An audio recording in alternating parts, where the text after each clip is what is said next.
உலகத்தில் அல்லாஹ் 3 விடயங்களை பார்ப்பதற்கே நன்மையை வைத்திருக்கிறான். முதலாவது குர்ஆன். யாருக்காவது குர்ஆன் ஓத தெரியாதா? குர்ஆனை பிரட்டி பாருங்கள். பார்க்க பார்க்க பார்க்க நன்மை எழுதப்பட்டு கொண்டே இருக்கும். இரண்டாவது பைத்துல்லாஹ், அல்லாஹ்வுடைய காபா. காபாவை பார்க்க பார்க்க பார்க்க நன்மை எழுதப்பட்டு கொண்டே இருக்கும். மூணாவது என்ன சகோதரர்களே? மதீனாவா, மஸ்ஜிதுல் அக்ஸாவா?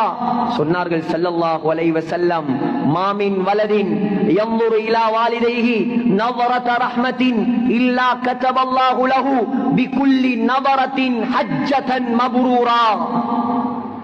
தாயுடைய முகம், தகப்பனுடைய முகம்.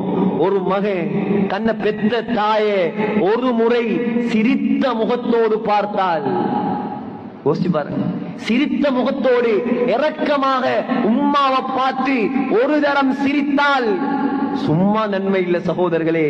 கதபல்லாஹு லஹு பிகுல்லி நظرத்தின் ஹஜ்ஜத்தன் மப்ரூரா.